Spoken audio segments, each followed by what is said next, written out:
RTL Matin. On n'est pas forcément d'accord.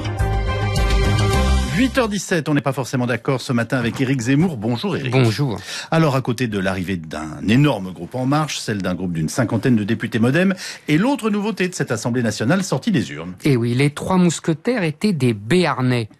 Comme François Bayrou, il en a conservé le caractère, le goût des duels, à fleuret pas toujours moucheté, mais aussi un penchant irrésistible pour la vantardise. Quand Bayrou déclare que c'est le groupe MoDem historiquement le plus fort qu'on ait connu, il oublie seulement de préciser qu'il n'y a jamais eu de groupe MoDem à l'Assemblée nationale. En fait, Bayrou a en tête un autre groupe, celui de l'UDF. Mais là aussi, il se vante car le groupe UDF a eu au sommet de sa puissance plus de 100 députés. C'était en 1993. Bayrou était ministre de l'Éducation nationale. Il prendrait bientôt la tête de ce parti, mais il réussit l'impensable exploit de vider en quelques années le groupe UDF de 100 à 1 élu. Un exploit politique peu banal qui a longtemps suscité l'ire puis l'ironie de ses anciens compères centristes qui avaient eu la prudence en 2007 de demander l'asile politique et électoral à Nicolas Sarkozy. Alors c'est la grande revanche de François Bayrou ? Pour le mousquetaire Bayrou, c'est 20 ans après. Pour le parti centriste, c'est une résurrection. Bayrou vous expliquera qu'il n'a jamais cessé de croire cette résurrection possible, ce qui est somme toute normal pour un démocrate chrétien.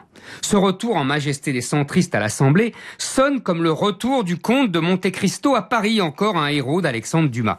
Monte Cristo tue tous ceux qui l'ont trahi. Bayrou aura plaisir à se venger de ses anciens amis centristes en les accueillant dans la nouvelle majorité, tous ceux qui s'appellent les constructifs et qui sont surtout les inutiles. Bayrou les embrassera pour mieux les tuer.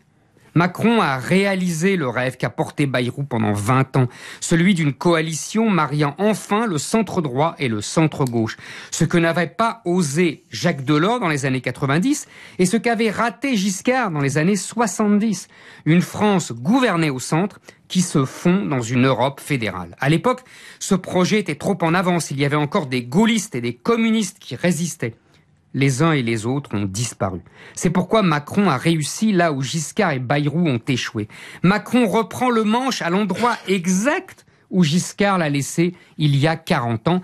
Un manche technocratique, très français, mais paré des oripeaux de libéralisme anglo-saxon ou de social-démocratie à la scandinave. Bayrou est le chaînon manquant entre Giscard et Macron. Celui qui signale que Macron a un passé idéologique et sociologique ancré dans cette droite orléaniste qui a toujours rêvé de se réconcilier avec la démocratie chrétienne partie à gauche. Bayrou est un homme de l'ancien monde. On l'a vu pour l'histoire des assistants parlementaires de Marielle de Sarnez. On le verra demain dans le comportement des députés du MoDem qui voudront imposer à leurs collègues d'En Marche des rapports classiques de deux groupes parlementaires alliés mais distincts. Bayrou est la preuve qu'il y a de la politique ancienne dans Macron alors que le nouveau président surjoue l'homme neuf et que ses députés sont sans histoire ni mémoire. Bayrou est le carbone 14 de Macron. C'est la force et la faiblesse de Bayrou. Une mémoire, on la célèbre ou on l'efface selon les besoins et les intérêts du moment. Éric Zemmour.